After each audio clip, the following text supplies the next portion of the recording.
우리가 구하고 생각하는 것에 더 넘치도록, 그러니까 우리가 생각하는 것보다 하나님은 훨씬 더 크고 놀라운 것들을 계획해 놓으시고 응답하시는 하나님이십니다. 선하신 하나님을 우리가 믿기에 오늘 이 자리에 나왔고, 철하는 시간에 또 하나님께서 우리에게 특별히 영적인 그런 은혜, 믿음을 주시기를 원합니다. 우리가 믿음이 있어야 돼요. 다른 것 다 없어도 믿음을 가지고 있어야 돼요. 믿음을 가지고 있어야 우리가 이 환경을 이길 수가 있습니다. 그 믿음이 있어야 소망을 바라보게 될 것이고, 믿음이 있어야 인내할 수 있고, 믿음이 있어야 하나님을 의심치 않고 좋은 것들을 기대하며 나아갈 수 있기 때문에 믿음으로 우리는 승리합니다. 우리 밤에도 말씀을 듣는 가운데 큰 믿음이 생겨지게 되기를 바라겠습니다. 자, 오늘 또 이제 어금철, 또 우리 교육관에 또 유아들 밑에 또 꼬마 베이비들 또 수고하는 교사들, 오늘 또 큰 또 수고가 하나님 큰 은혜를 주시기를 바랍니다. 자, 오늘은 이 로마서 12장 2절의 말씀, 아주 유명한 구절이에요. 너희는 이 세대를 본받지 말고 오직 마음을 새롭게 함으로 변화를 받아 하나님의 선하시고 기뻐하시고 온전하신 뜻이 무엇인지 분별하도록 하라. 굉장히 중요한 구절입니다. 굉장히 중요한 구절. 우리의 신앙생활의 여정에 늘 붙잡아야 될 구원받은, 믿음으로 구원받은 백성들이 붙들어야 될 그런 말씀이에요. 자, 여러분, 우리가 신앙생활을 하면서 늘 우리에게 질문을 하나 해야 됩니다. 그게 뭐냐면 사람이 과연 변하느냐는 것입니다. 변하느냐, 사람이 과연 변하느냐, 변화되느냐, 변화될 수 있는가. 어쩌면 늘 같은 모습은 아닌가, 이렇게 좀 생각해 볼 필요가 있어요. 어떤 분들은 그냥 껍데기만 변하는 것, 껍데기만.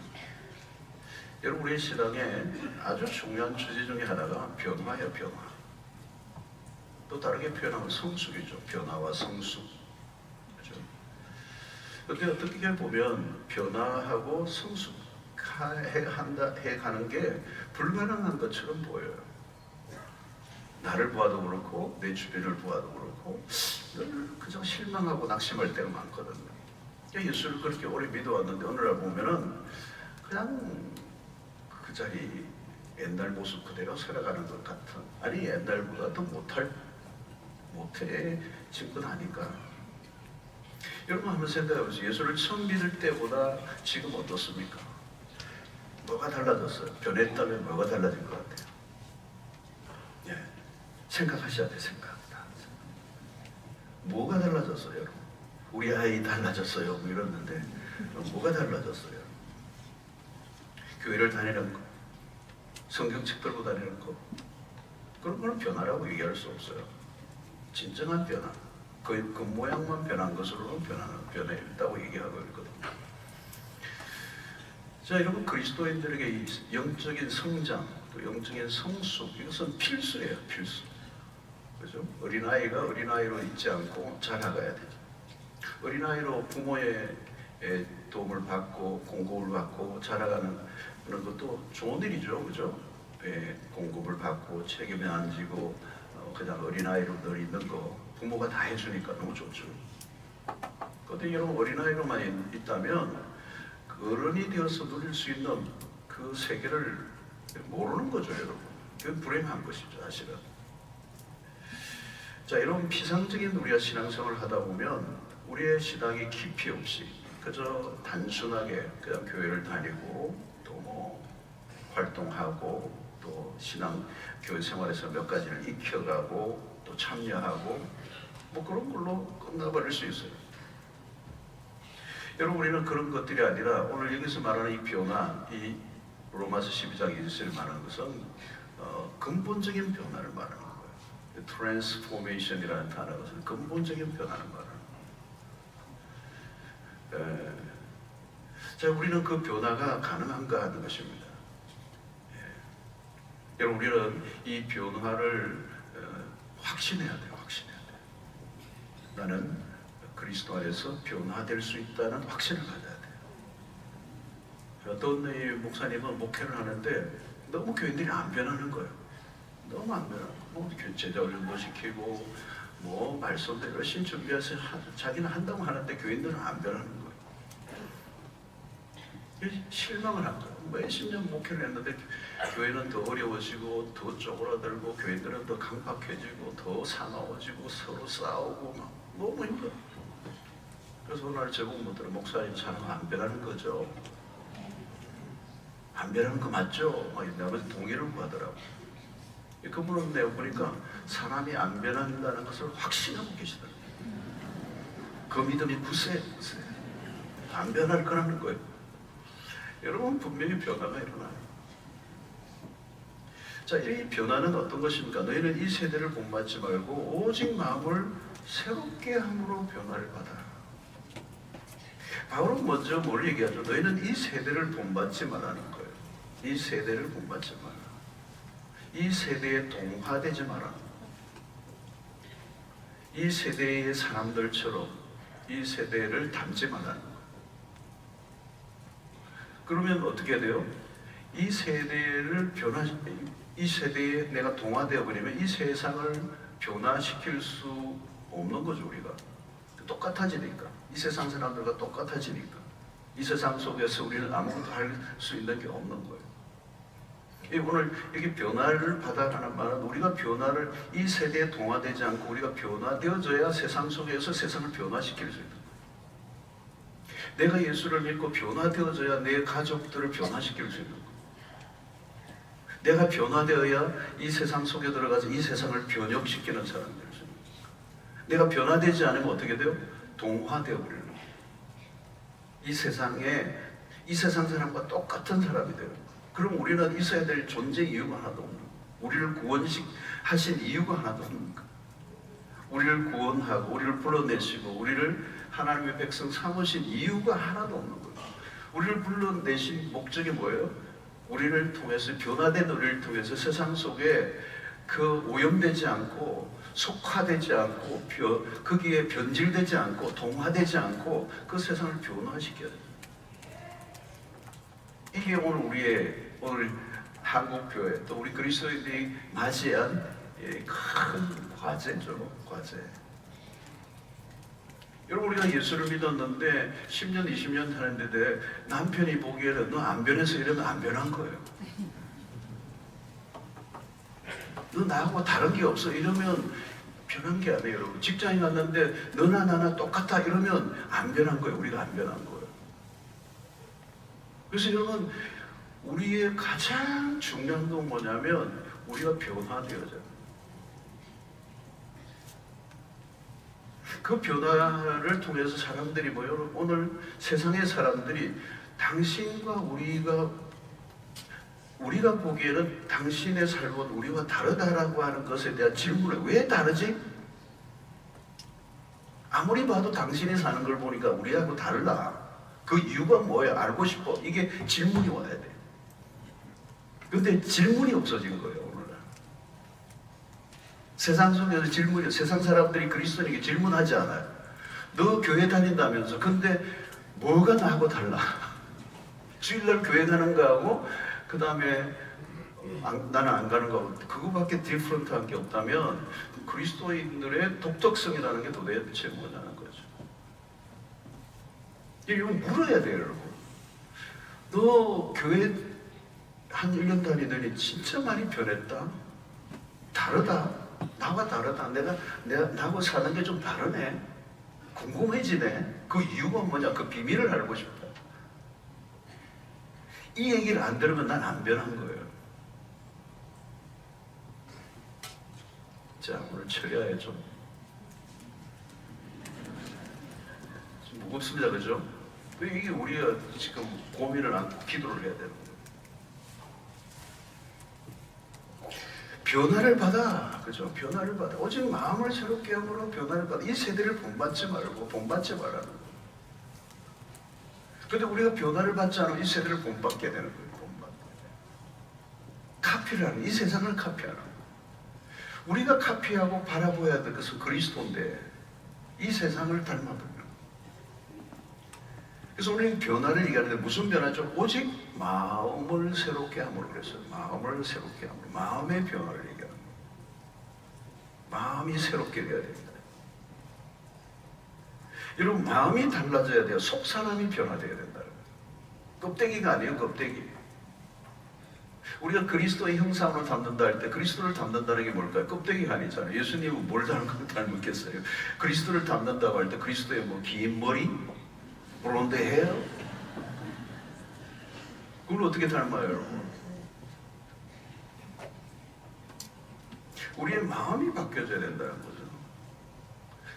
그 마음이 바뀌어져야 된다는 말은 우리의 마음이 죄의 지배 아래 있었거든요. 이전에는 우리가 죄의 지배 아래 우리의 마음이 이렇게 있었고, 그 죄의 지배 아래 가졌던 그 마음의 어떤 습관들이 있어요.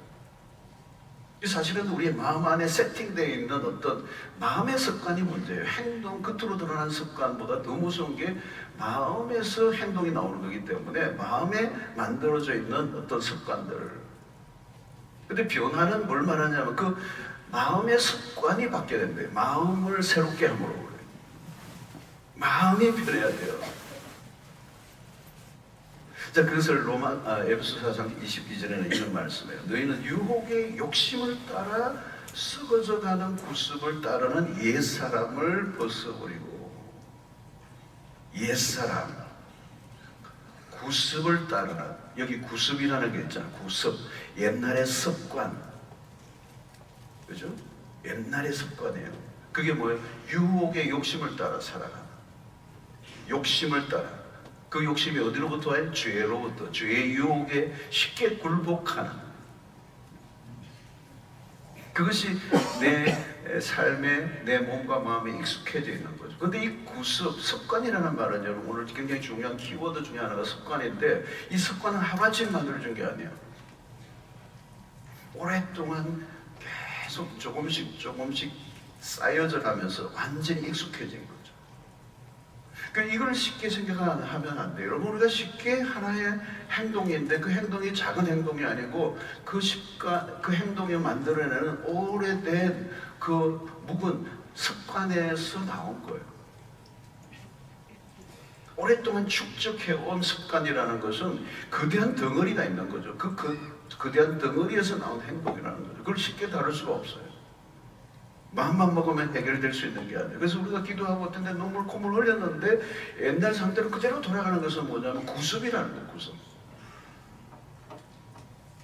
그래서 늘 이전의 방식으로 되돌아가 버려요. 그러다가 이제 어느 날 보면 아이, 사람이 안 변하는가 봐. 이대로 살다 가는 거지 뭐. 인생도 짧은데 대충 살지 뭐.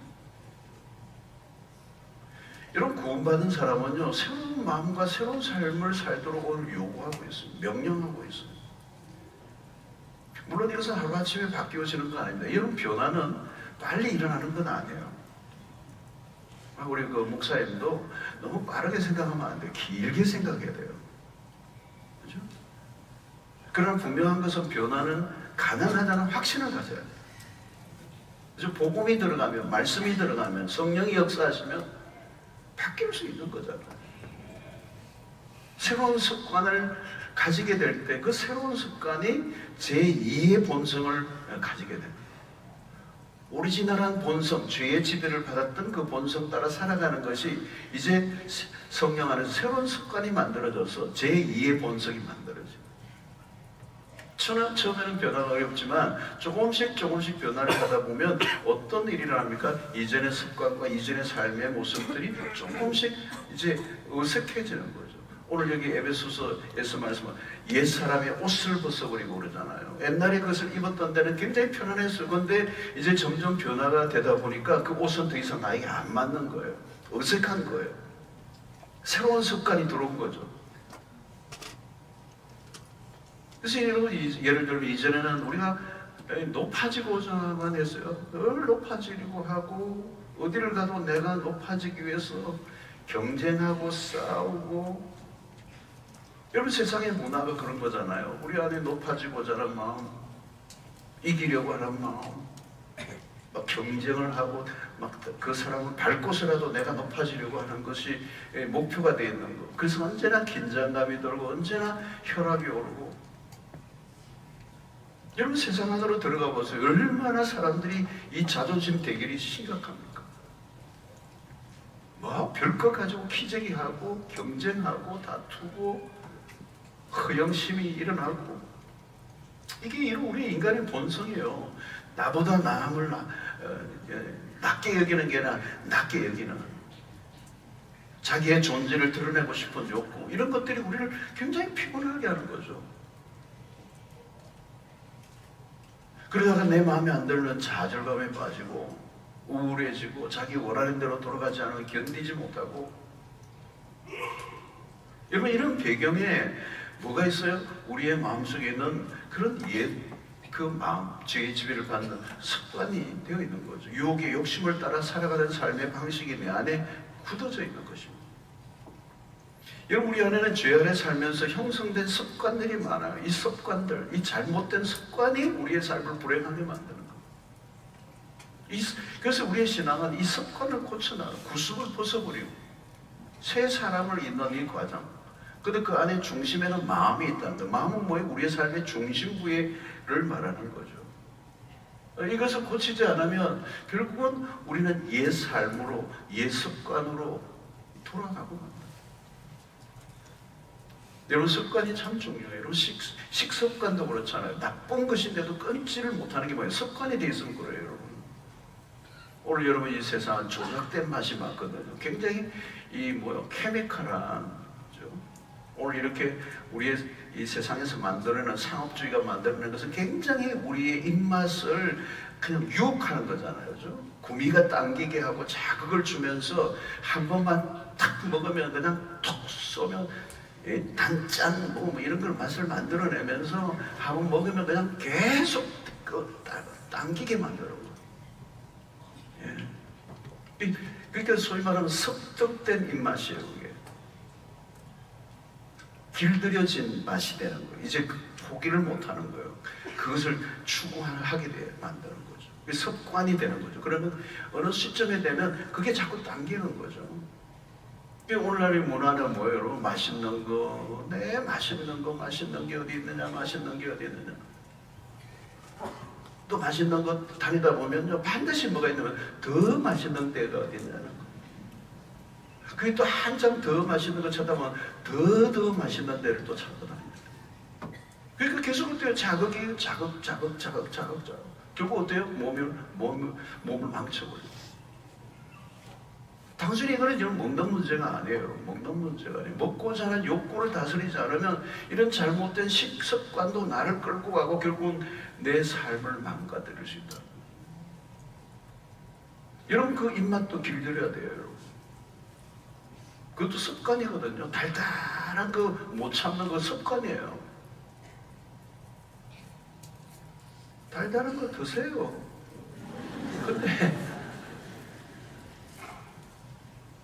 여러분 우리가 화학적인 것보다 자연적인 것들을 좋아해요. 여러분 물이 얼마나 맛있어요. 그렇죠? 근데 그게 자꾸 물을 타니까 그렇죠? 자극적이게 되니까 나중에 물맛이 없어져 버려요. 근데 물이 최고죠 사실. 물보다 더 좋은 건 없잖아. 근데 우리는 다른 것에 길들여져 있는 거죠. 그게 습관이라는 거죠. 언어도 습관이잖아요. 입에 익숙해져 있는 거죠. 이 습관화되어 있는 겁니다. 부정적인 말을 계속하는 거예요. 끊임없이 비판적인 말, 부정적인 말을 그것을 계속하는 거예요. 그 언어가 내 삶을 지배해버리는 거죠. 여러분 언어는 굉장히 중요한 거예요. 내가 사용하는 말이 내 인생이에요. 그 말에 내가 지배를 받는 거예요.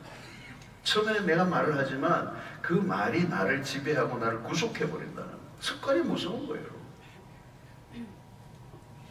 여러분 재능이 아무리 많아도 잘못된 습관이 재능을 얼마든지 망가뜨릴 수 있습니다. 신앙도 습관입니다. 좋은 신앙의 습관을 쌓아가는 거죠.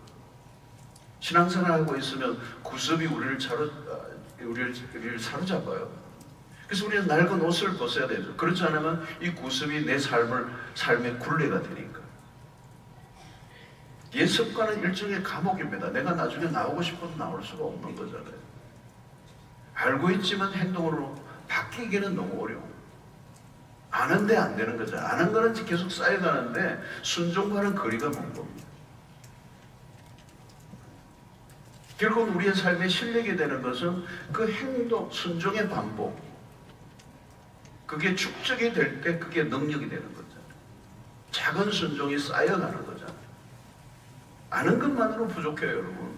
아는 것을 행동으로 옮겨야 되는 거예요. 그 행동으로 한 번에 옮김이 아니라 끊임없이 반복해서 그 행동을 옮기면서 그게 내 삶에 익숙해질 때까지, 습관이 될 때까지. 습관의 힘이 무서운 겁니다. 좋은 습관이 쌓여 있으면 복된 삶을 살 수 있어요. 여러분, 성숙한 신자들 보세요. 몸에 좋은 습관들이 몸에 익어져 있어요. 습관이 되어 있어요. 근데 여러분, 이런 좋은 습관이 어떻게 만들어지죠? 좋은 경험의 반복입니다. 경험이 중요하다는 거예요. 신앙에 좋은 경험이 축적돼야 된다.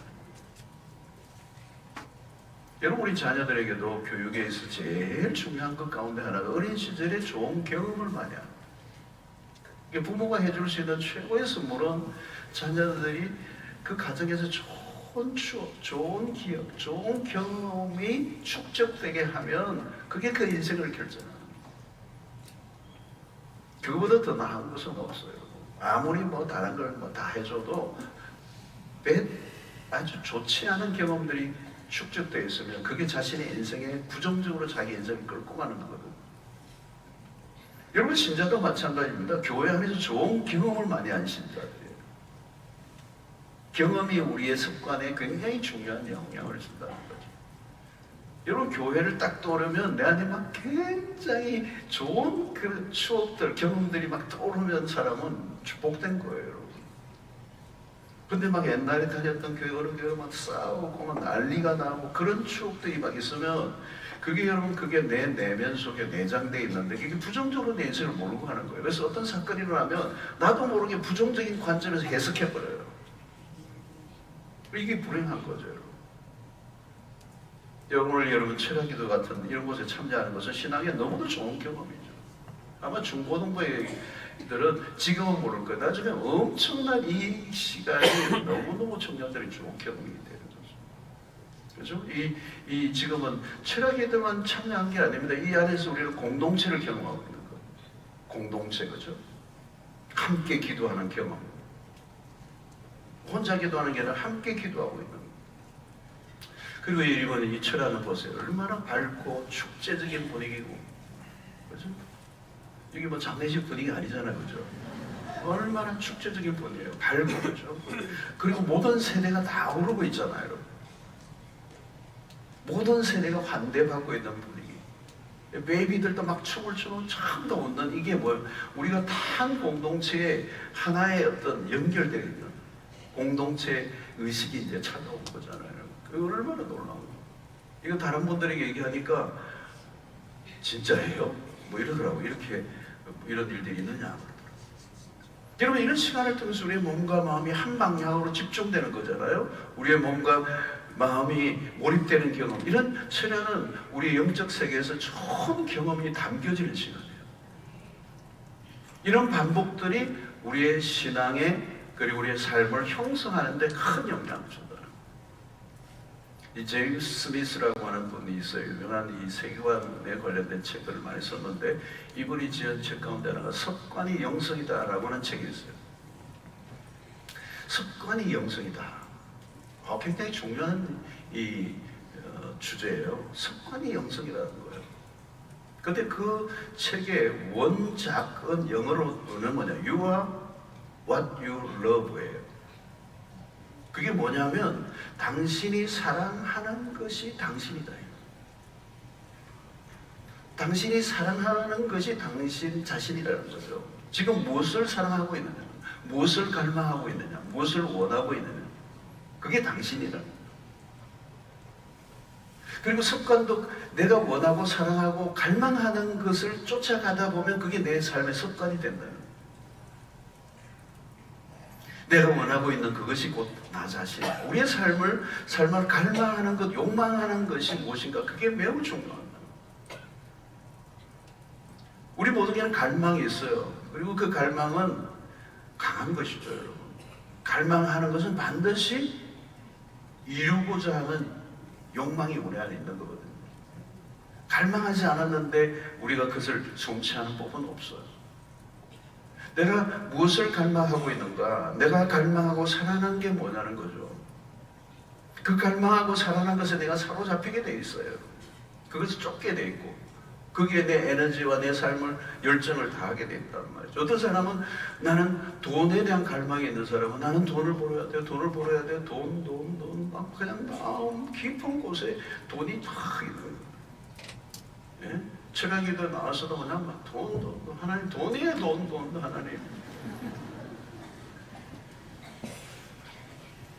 하나님 한 3번 하면 돈은 한 5번 하고 돈에 대한 환상. 자기의 생각과 마음을 지배하는 거죠. 그러면 어때요? 행동과 마음이 그쪽으로 향하게 돼 있어요.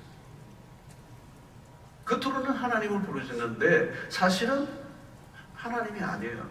하나님은 도구요, 돈이 목적이에요.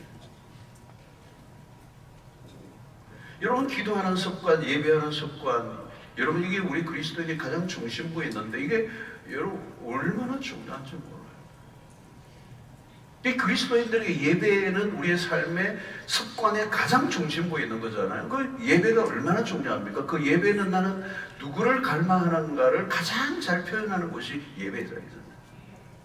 내가 세상을 섬기지 않고 돈을 우상으로 삼지 않고 세상에 눈에 보이는 것을 우상으로 삼지 않고 하나님 당신을 내가 예배합니다. 당신을 내 삶의 가장 첫 자리에 모셔드립니다. 이게 예배 속에서 나타나는 거죠.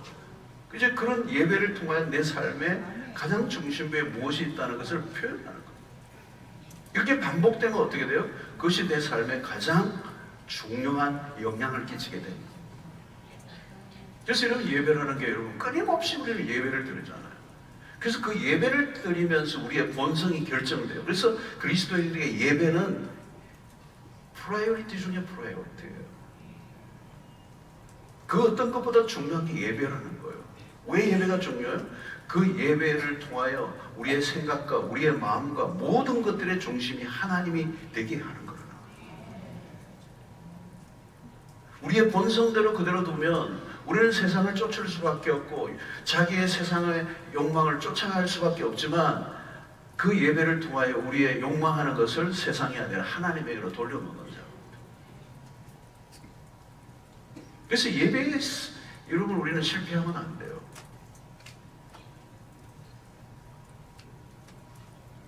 그래서 여러분 그런 시간들을 통해 우리에게 새로운 천성, 새로운 습관이 생겨야 돼요. 이전에는 죄의 지배 아래 받았던 우리가 선을 행하려고 하는 어떤 하나님을 기쁘시게 하는 새로운 어떤 성향, 새로운 마음, 새로운 습관 이런 것들이 생겨요. 그래서 갈라디아 5장 16절에 내가 이르노니 너희는 성령을 따라 행하라. 그래야하면 육체의 욕심을 이루지 아니하리라. 성령을 따라 행하는 게 뭘까요? 육신의 욕심에 저항을 해야 된다는 거예요. 그래서 성령 안에서 만들어진 습관이 있어야 되고 복된 삶의 그 좋은 습관, 거룩한 습관들이 우리 안에 잡혀져야 된다. 그래서 변화된 삶을 살려고 하면 가장 먼저 우리는 우리의 목표가 그리스도이기 때문에 그리스도를 닮아가고자 해야 하는 것입니다. 그래서 우리의 신앙의 롤 모델은 그리스도예요. 그래서 우리의 신앙의 핵심 중에 하나는 뭐냐면 그분을 본받아가는 거죠. 그리스도를 본받는 삶, 그리스도를 닮아가는 삶. 그래서 고린도전서 11장 1절에 보니까 내가 그리스도를 본받는 자가 된 것 같이 너희는 나를 본받는 자가 되라. 바울은 그리스도를 본받는 자가 되려고 했습니다. 자, 그러면 바울은 무엇을 본받고자 했는가? 뭐 그의 서신서에서 굉장히 많이 있지만 빌립보에서 아주 중요한 얘기를 해요. 빌립보서 2장 3절 5절에 보니까 아무 일에든지 다툼이나 허용으로 하지 말고 오직 겸손한 마음으로 각각 자기보다 남을 낫게 여기고 각각 자기 일을 돌볼 뿐더러 또한 각각 다른 사람들의 일을 돌보아 나의 기쁨을 충만하게 하라. 너희 안에 이 마음을 품으라 곧 그리스도 예수의 마음이니. 그 뒤로는 뭐가 나와요? 그리스도께서 자기를 낮추시고 죽기까지 복종하신 그 겸손의 실체를 십자가를 통해서 보여주신 거예요. 어떤 마음이죠? 여러분, 겸손한 마음이에요. 자기보다 남을 낮게 여기는 거. 여러분, 남을 낮게 여기지 않으면 어때요? 그게 다툼과 허용의 삶이잖아요. 왜 사람들과 다툼이 자꾸 일어나죠? 우리 안에 그런 허용이 있는 거죠. 여러분, 주님의 마음은 늘 낮은 곳을 향하신 거죠. 주님의 삶은 온전히 낮은 자로 오셨어요. 자기보다 남을 낮게 여기라는 것은 다툼과 허용을 하지 말라는 거죠. 우리가 가져야 할 것은 예수의 마음이라는 거예요. 여러분, 우리의 관계가 왜 불편해져요, 여러분? 왜 관계가 자꾸 이게 뒤틀려요, 여러분? 이 예수의 마음을 가져야 돼요. 낮아지는 마음이에요. 나보다 남을 낮게 여기는 마음이에요. 여러분, 언제나 주변의 사람들을 나보다 낮게 여기려고 하는 거 이게 쉽지 않아요, 여러분. 나이가 적어도 여러분 배울 수 있는 사람들 이게 얼마나 된지 요즘 우리는 뭔가 조금만 나은 게 있으면 막 그냥 그걸 얼마나 그죠 드러내려고 그러잖아요. 여러분, 그때 우리 안에 진정한 자유와 평강은 어때요? 그리스도의 마음을 가져야 된다는 거예요. 그것이 새로운 습관이 되어야 된다. 우리 안에 새로운 천성이 되어야 된다. 높아지고자 하는 마음. 이제는 그렇게 살아왔다면 이제는 낮아지고자 하는 마음, 섬기려고 하는 마음. 그리스도가 우리에게 보여주신 모습이 온전히 종의 모습이었잖아요.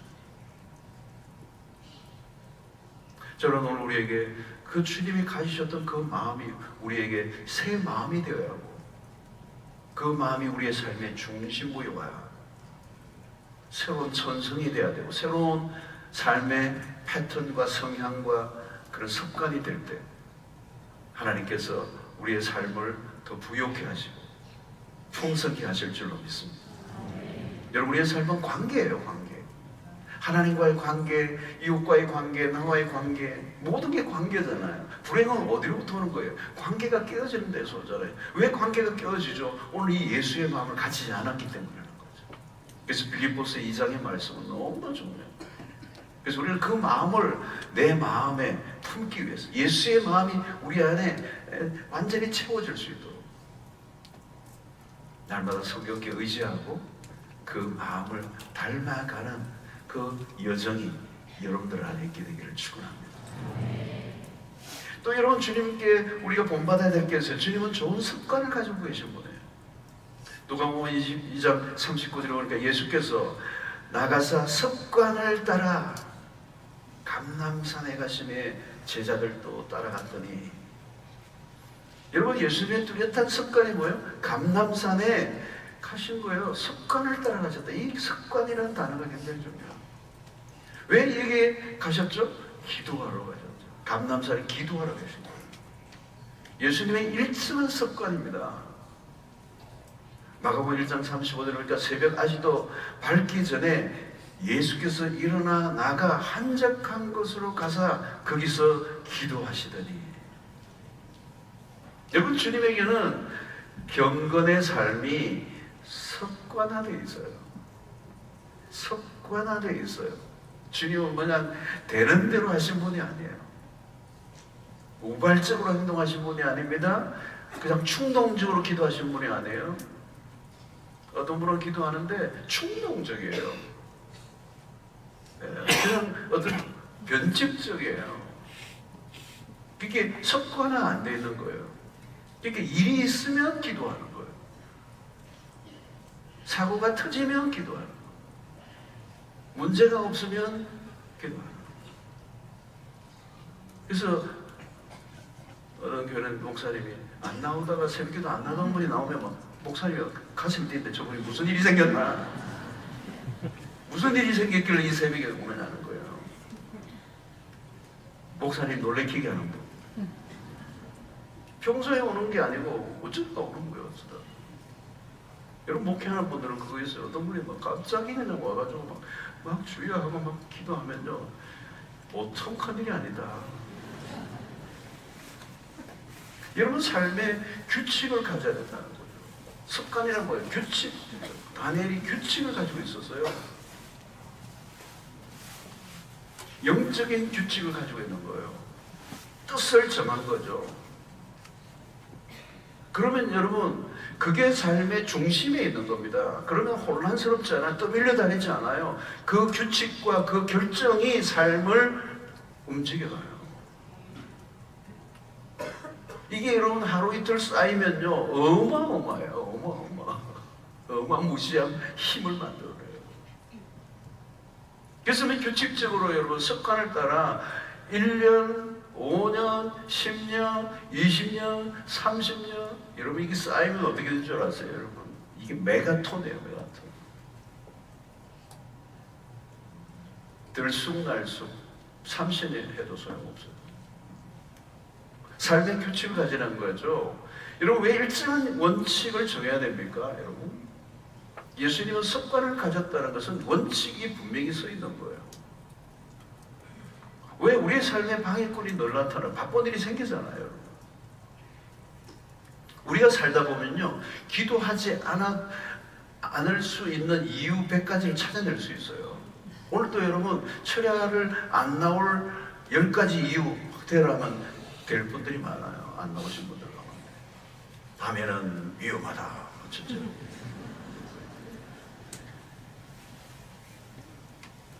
나는 건강을 위해서 잠을 챙겨야 된다. 등등 할 거예요. 누가 밤에 다니다가 소매치기 당했다 하더라. 이런 걸 다 하는 거예요. 그럼 못 나오죠. 그러니까 여러분, 우리는 일정한 원칙을 정해야 돼요. 여러분, 또 우리의 본성이 뭐예요? 우리의 나태함이 있어요. 우리는 쉽게 게을러져요.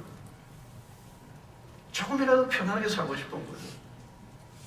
여러분, 늘 기도하는 마음이 생기는 게 아닙니다. 영적인 것을 늘 추구하지 않아요. 잠시라도 방심하고 우리는 옛삶으로 돌아가요. 기도 안 하는 삶이 우리는 옛삶의 방식이에요. 내 생각과 내 재주와 내 능력과 내 힘으로 문제를 풀려고 하는 삶의 성향, 누구에게도 자존심 이렇게 굽히지 않고 내 힘으로, 내 잘난 맛으로 살아가고자 하는 그것이 우리의 삶의 본성이라고요. 그래서 옛날에 그랬잖아요. 처음 교회 왔을 때 기도하는 사람들 보면 눈물 흘리면서 기도하는, 어지 박약한 사람 다 모여있네 이랬잖아요. 기도하는 사람 보고 모자라는 사람들 이랬거든요. 근데 여러분, 우리는 기도 안 하는 게 우리의 옛 삶의 본성이에요. 자기 힘으로 살아가고자 하는 본성. 웬만하면 하나님 앞에 기도하지 않아요. 사람들은요, 막다른 골목에 와서 완전히 코너에 몰려서 기도해요. 기도원 여러분, 건강한 몸으로 올라가는 건강한 몸으로 올라가는 분 별로 없어. 기도원이 옛날에. 요즘 기도원 아예 가지도 않지만, 옛날에 기도원 갈 때도 보면 다 이렇게 막대기 하고 깨주고 기부사하고 이런 문제가 있어서 다 올라갔어요. 여러분, 영적 생활에 우리는 언제든지 방심이 찾아오거든요. 방심. 우리는 죄를 짓는 쪽으로 흐르기가 쉽습니다. 기도 안 하고 사는 게 훨씬 더 쉬워요.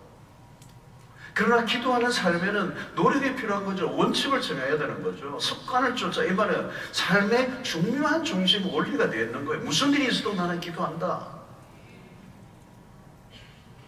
기도가 왜 어려워요? 본성적이지 않다니까요. 본성적이지 않아요, 기도는. 그래서 삶의 중요한 원칙을 정하고 살아야 되는 거예요. 그래서 주님은 하나님의 아들이심에도 불구하고 새벽에 아직 밝기도 전에, 그죠? 밝기도 전에 새벽 오히려 미명에 기도하러 가신 거예요. 뭐예요? 시간을 정해 놓으신 거예요. 여러분이 기도하는데, 여러분 영적인 어떤 이 루틴을 가지는데, 여러분이 정확한 시간을 정하셔야 돼요. 되는 대로 안 돼요. 오늘 현대사에 우리를 그냥 내버려 두지 않아요.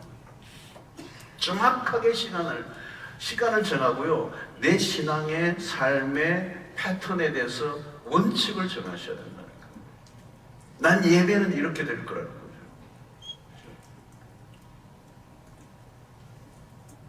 여러분, 예수님의 일상의 중요한 부분이나 삶의 중요한 원칙을 가지고 사셨다는 거예요. 우리는 주님을 모방해야 돼요. 주님을 이렇게 통해서 배워야 돼요, 여러분. 우리는 예수님의 일거수일투족을 보고 따라야 돼요. 그래서 지금 누가나 마가나 이런 이 성경을 기록한 그 기자들이 예수님의 삶의 그 단상들을 스케치를 한 거잖아요. 이것을 잊어버리지 않고 이렇게 써놓은 거예요, 여러분. 굉장히 중요한 예수님의 모습을 캐치한 거예요. 새벽에, 아주 이런 새벽에, 아직 밝기도 전에 아주 깜깜한데 그 감람산으로 오르신 거예요. 그래서 따라가는 거죠. 계속 따라가는 거죠. 실패하지만 따라가려고 하는 거죠. 기준이 있어야 따라가죠. 원칙이 있어야 따라가죠. 원칙이 없는데 우리가 어떻게 해요? 실패해도 원칙이 있으면 원칙으로 다시 돌아가야 되는 거거든요. 근데 원칙 자체가 없어. 미리 정해야 돼요, 여러분. 오늘 이 밤 여러분들이 주님과 만나는 시간을 정해 놓으셔야 돼요. 저도 새벽 시간은 딱 정해놨어요. 애누리가 없어요. 애누리가 없어요. 주님과의 약속이에요. 대통령과 약속해도 지키는데. 아마 대통령 뭐 약속한다면 청와대 뭐 만난다 그러면 뭐 하여튼 그 전날 가가지고 막 목욕 제외하고 막 다 하고 막 일찍 가겠죠. 하나님과의 약속이죠. 다니엘 보세요, 여러분. 그 원칙을 깨지 않잖아요. 죽인다고 그러는데도 안 깨잖아요. 그 원칙. 왜? 그 원칙이 내 삶의 중심이거든요. 그렇게 습관이 익혀지면, 그죠? 습관이 된 거예요. 예수님은 습관을 쫓아요. 원칙이 있었고, 그를 반복했고, 그게 습관화됐고, 그게 이제 자신의 삶을 움직여가는 힘이 되는 거예요. 그렇게 습관이 익혀지면요, 그 다음부터는 그 힘, 그쪽 방향으로 계속 나가려는 힘이 생겨요. 그래서 저도 새벽에 딱 정해놓은 시간인데 그 힘이 있어요. 나를 이 새벽에 그 자리로 끌고 가는 힘이 있어요. 왜? 습관이 되어 있는 거예요. 그 힘을 끊기가 내가 힘들어요, 이제. 그게 잡혀져 있기 때문에 그걸 반대되어 살기 어려워요. 내가 임의로 막 애를 쓰지 않아도 그쪽으로 가려고 하는 힘의 작동을 하고 있기 때문에 쉬워진다는 거예요. 그런데 그게 영적인 습관 될 때 얼마나 엄청난 거냐는 거예요. 기도하고자 하는 열망이 어떤 데는 없을 때도 있어요. 그런데 기도하는 습관이 만들어져 있어요. 그럼 그 습관의 자리에 가서 앉아있다고는 다시 기도의 마음이 일어나는 거예요. 그러니까 여러분, 이게 제임스 스미스가 얘기한 것처럼 습관이 영성이다는 이 말이 굉장히 중요한 거예요. 습관이 영성이에요. 습관이 안 잡혀 있으면 영성이 안 잡혀 있는 거예요. 스피리추얼 포메이션이 안 만들어진 거예요. 그러면 아직도 그 신앙은 들쑥날쑥해요. 포메이션이 안 돼 있기 때문에. 포메이션이 습관이 안 잡혀 있으니까 트랜스포메이션, 삶의 근본적인 변화를 가기는 아주 요원한 거예요.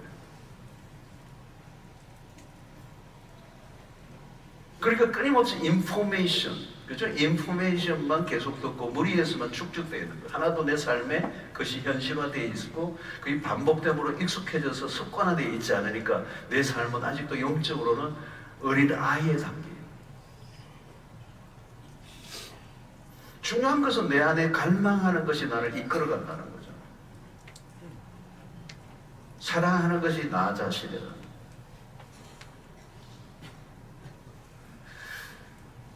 그러므로 우리는 예수님을 통하여 시간에 대한 규칙이 매우 중요하다. 새벽 미명에, 그죠? 그러니까 시간을 어떻게 다룰 것이냐. 아침 시간에 무엇을 우선순위에 둘 것인가 이거죠. 예수님을 통해서 우리에게 보여주신 메시지는. 아침에 성경을 들을 건가, 핸드폰을 먼저 집을 건가, 이걸 선택해야 돼요. 이거 우리가 어떤 원칙이 없으면 그냥 안 되는 거예요. 그냥 나도 모르게 핸드폰을 집을 거예요. 그럼 그게 빨려들면 뭐 거기에 시간을 다 바치고 성경은 뒷전이 되고. 결정해야 된다. 자세히 보세요. 내가 욕망하고 있는 게 뭐냐는 거죠. 주님은 삶의 앞자리에 늘 기도가 있었어요. 늘 기도가 있었다는 거예요. 우리는 이걸 놓치지 말아야 돼요. 여러분, 아버지와의 시간을 가장 중요하게 여기죠. 그렇죠, 여러분. 우리가 하나님 아버지와 나와의 관계, 시간을 가지는 것보다 더 중요한 게 이 세상에 어디 있겠어요? 그러니까 주님은 우리에게 굉장히 중요한 모범을 보이신 거예요. 새벽 아직도 밝기 전에 누구에게도 방해받지 않는 시간, 하나님을 향한 하나님과 나만의 시간을 가져. 이 시간이 삶의 중심부에 놓여 있을 때 그 시간이 구속이 되는 거예요. 성화가 되는 거예요. 그러니까 주님은 이런 시간을 습관화하셨다는 거예요. 새벽 시간을 습관을 쫓아 기도하셨다는 건 중요한 건데, 일종의 시간의 구속이에요. 시간을 방치해 놓은 게 아니에요. 시간에 떠밀리지 않아요. 그 시간을 가장 생산화시키는 작업이 바로 그 시간의 프라이어리티를 하나님과 함께하는 거예요. 그러면 삶의 질서가 생기는 겁니다. 여러분, 아침에 기도하고 하나님과 대화하고 하나님과 교제를 하고, 그리고 하나님의 음성을 듣고 하나님의 인도를 구하고, 그리고 하나님의 하루를 하나님께 의탁하고, 하나님 오늘 이런 중요한 일이 있습니다. 하나님 이런 일들이 있습니다. 이런 일이 있습니다. 하나님의 지혜를 구합니다. 하나님 어떻게 해야 합니까? 할까요 말까요? 얼마나 할까요? 만나요? 그 사람을 만날까요? 이걸 하면서 내 삶의 질서가 완전히 잡혀지는 거죠. 내 마음대로 사는 게 아니에요. 물이 그냥 흐르는 대로 흘러가는 것이 아니고, 정말 우리가 의도를 가지고 하나님의 뜻에 합당하게 우리 자신을 올려놓아요. 그래서 이러면 요한복음 15장의 포도나무와 가지와의 비교해서 포도나무 열매를 맺을 때 매우 중요한 것은 주인이 하나님이 가지치기를 하는 거예요. 가지치기가 중요해요. 가지치기를 해야 열매를 맺어요. 그냥 막 가지들이 뻗어나온 대로 그대로 두면 열매가 맺히지 않아요. 그래서 제대로 열매를 맺으려면 가지치기를 하는 거예요. 가감하게 가지를 쳐요. 여러분, 우리의 삶의 시간에 가지치기가 필요해요. 모든 걸 다 해도 되는 것 같지만 안 해요. 해야 될 일들을 해야 돼요. 여러분, 십계명 속에 안식일을 지키는 거, 이것은 시간의 구속의 개념이에요. 안식일을 반드시 지켜야 돼요. 그 일을 멈추는 거죠. 6일을 하고 일주일 7일째 되는 날 멈추게 하는 거. 그래서 사실은 그 안식일이 첫째 날이에요. 일주간의 첫째 날이에요. 하나님을 예배하고, 그리고 삶의 쉼표를 찍고 안식을 누리는 거. 그래서 6일을 살아가게 만드는 에너지와 모든 것이 그 안식을 통해서 없는 거.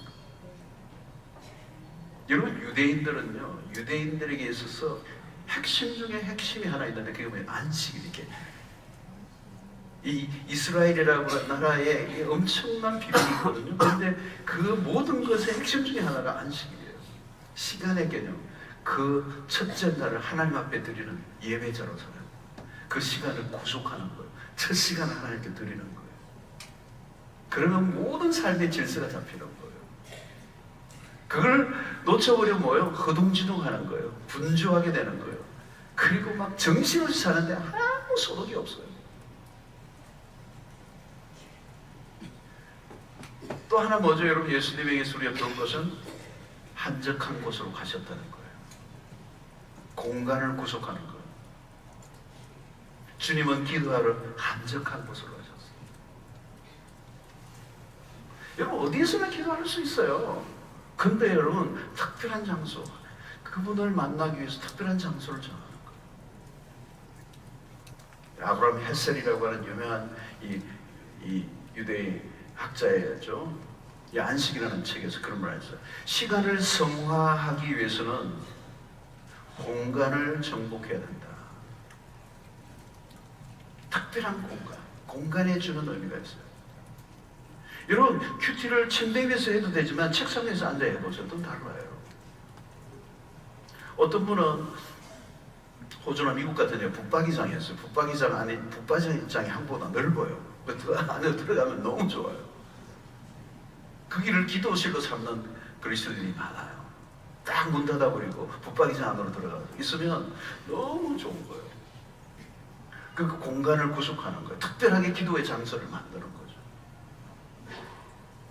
교회당에서 기도하는 것과 카페에서 기도하는 건 다르겠죠, 여러분. 환경이 중요하다는 거죠. 공간. 우리 주님도 당신이 계신 곳에 기도할 수 있는데 한적한 곳으로 가셨다는 거죠. 구별된 장소라는 거죠. 이 시간 안에서 경험하는 독특함이 있는 거죠. 오늘도 여러분들이 이렇게 철야기도 하는 이 특별한 장소 안에 여러분들 오신 공간이라는 거죠. 수용로 교회가 기도하는 공간으로서 이 본당이 굉장히 중요한 의미가 있어요. 그리고 여기 여러분, 이게 오랜 세월 동안 여기 얼마나 많은 믿음의 사람들이 기도하며 여기에서 눈물을 흘리고 여기에서 하나님 앞에 엎드리고 하나님과 만나고 하나님의 임재가 있고, 딱 들어오는 순간 여러분 하나님의 임재를 느끼고 이 공간의 구속이 있는 거예요. 이게 하루아침에 일어난 게 아니라 여기서 어떤 영적인 어떤 스파크가 막 일어나는 거예요. 그래서 거기에 가면 집중이 되는 거죠. 그죠? 산만한 것을 다 이렇게 제거하고 집중이 되는 거예요. 몰입이 되는 거예요. 하나님께 몰입이 되는 거예요. 오늘 이 시대에 여러분, 우리 문제가 뭐예요? 너무 산만하다는 거예요. 너무 산만해. 너무 산만해. 산만해요. 몰입이 안 되는 거예요. 몰입이 안 되는 거예요.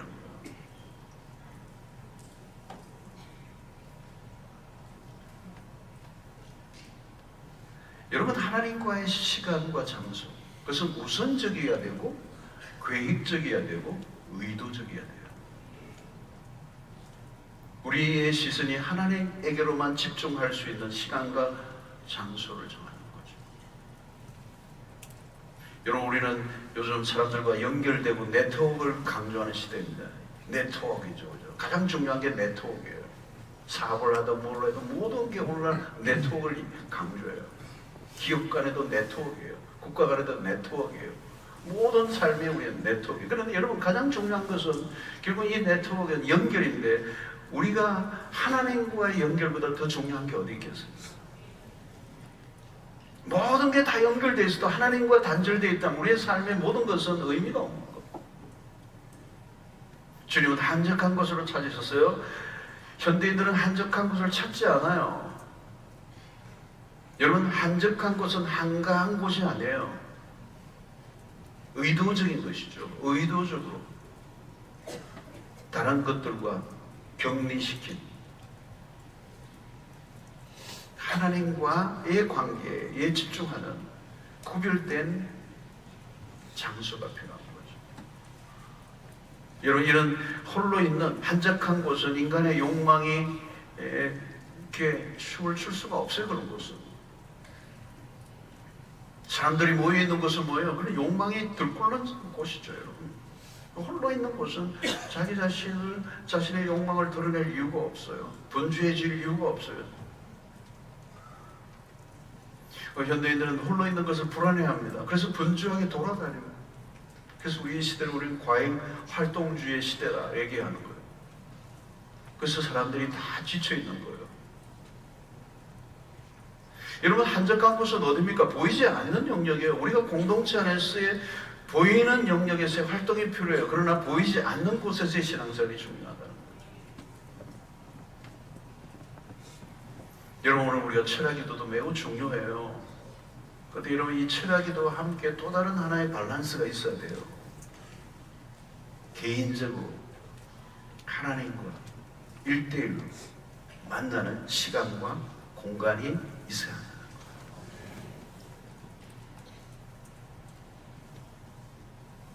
그게 없으면 여러분, 이 철야와 그게 밸런스를 맞춰야 돼요. 그게 균형을 잡아야 돼요. 여러분, 하나님과 1대1로 만나는 그 깊은 기도와 말씀 묵상의 시간이 있어야 돼요. 그런 분들이 여러분 이 철야에 나오면 이게 시너지가 되는 거예요.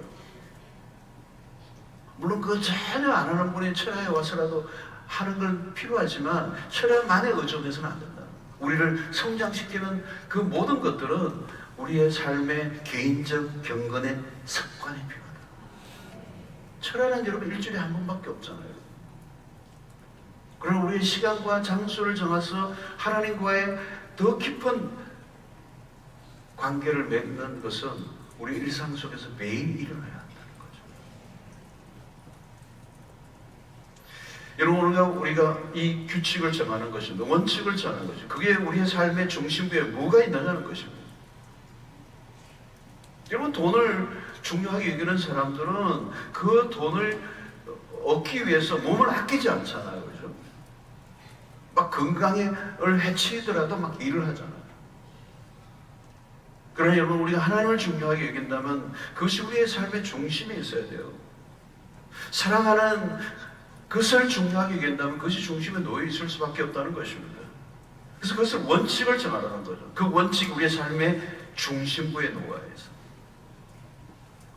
시간과 공간의 구별이 중요합니다. 묵묵히 그 시간 안에서 즐길 줄 알아야 돼요. 주님 안에 머물러 있는 시간이 우리의 신앙을 깊어지게 하는, 뿌리를 내리는 시간, 말씀과 기도로 깊어지는 시간이 반드시 있어야 되는 거죠. 이게 우리의 영성을 깊어지게 하고 단단해지게 만드는 거죠. 거룩한 습관이, 새로운 습관이 우리 안에 자리 잡히게 되고, 그래서 어디를 가든지 무엇을 하든지 우리 일상 속에서 매일매일 우리의 삶의 가장 중요한 시간을 주님 앞에 드리고 우리의 장소를 구별하여 하나님과 나와의 더 밀도 높은 교제를 하는 이것이 우리의 삶의 습관이 되어야 돼요. 바로 그것이 우리 주님께서 아버지와의 관계 속에서 보이셨던 모범이라는 거예요. 기억하십시오. 여러분, 옛 습관은 쉽게 사라지지 않습니다. 우리 이런 새로운 습관, 주님이 우리에게 보여주셨던 삶의 패턴들, 주님의 마음을 가지는, 주님이 가지셨던 생활의 기도와 이 말씀의 그 우선순위를 가졌던 그런 삶의 모습이 우리의 삶의 습관으로 자리 잡히고 우리의 삶의 중심부에서 내 삶을 끌고 가지 않으면 어떻게 돼요? 옛 습관이 나를 끌고 가는 거예요. 그러면 뭐예요? 우리 안에 있는 옛 욕망들이, 세속적인 욕망들이 하나님을 향하지 않고 세상을 향하여 가게 되면 우리는 이 세상 속에 동화되어 버리는 거예요. 이 세상에 동화되지 않고 이 세상을 변화시키는 사람들이 되기 위해서 우리의 몸과 마음이 하나님의 말씀을 따라 살아가는 일에 최적화되도록 훈련하는 일을 게을리하잖아요.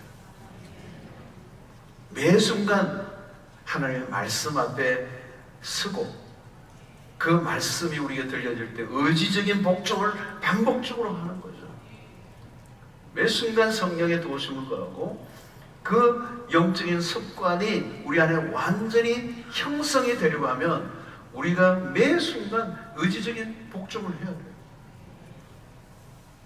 변화와 성숙은 마법처럼 순식간에 일어나는 일이 아니에요. 실패할 때도 있습니다. 그러나 낙심하지 마시고 우리를 변화시키시는 성령의 도우심을 받고 우리의 생각과 의지를 성령이 다스리시도록 내어 맡길 때 성령께서 우리를 도와주실 줄로 믿습니다. 하나님 우리가 원하시는 게 뭔지 우리가 계속적으로 변화되기를 원하세요. 우리가 있던 영적인 이런 경험을 통하여 변화되기를 원하세요. 성숙되기를 원하세요.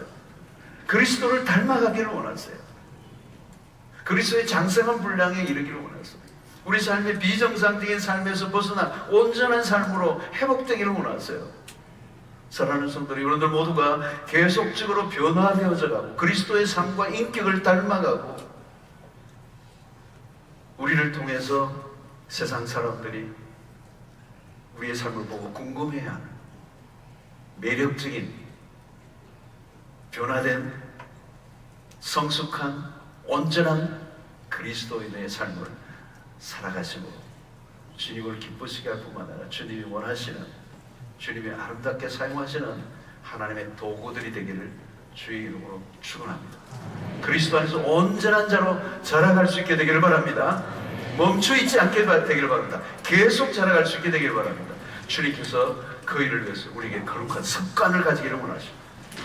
그 습관이 우리의 삶에 완전히 자리 잡기까지 성령의 도우심과 매일매일 여러분들이 노력하시고 의지적 순종을 한다면 반드시 성령께서 여러분을 붙들어주시고 승리하게 하실 줄로 믿습니다. 자, 우리 찬양하면서 우리 하나님 앞에 나가도록 하겠습니다. 388장 주께가 우리 날 새롭게 하십시오.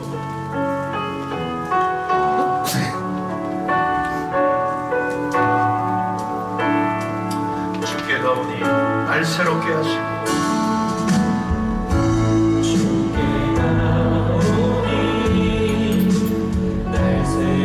내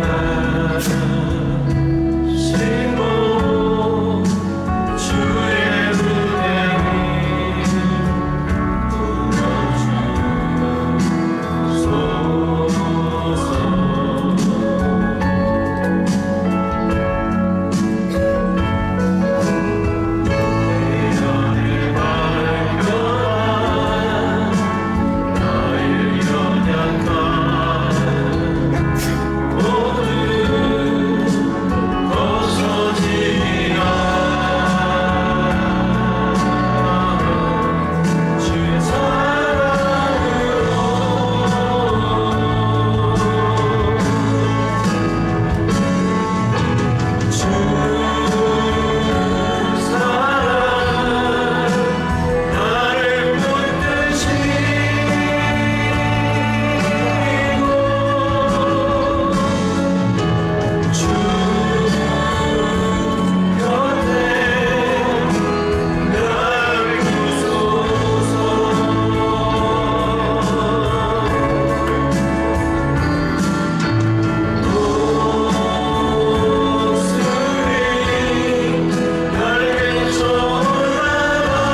구원받았다면 우리의 삶은 변화되어야 마땅합니다. 변화되지 않으면 우리는 세상 속에서 우리는 무기력한 존재로 세상 속에 동화되고 세상 속에 변질되고 세상 속에 오염되고 우리는 빛과 소금의 역할을 감당할 수 없습니다. 하나님, 우리는 변화되기를 원하시고 변화가 이미 시작되었습니다. 이제는 옛 삶의 모습으로 구습을 벗어버리고 새 사람, 새 마음을 가지고 새로운 삶을 살기를 원하십니다. 우리의 연약함들이 떠나가게 하시고 그리스도 안에서 성숙한 하나님의 사람들로 세워지게 하여 주시옵소서.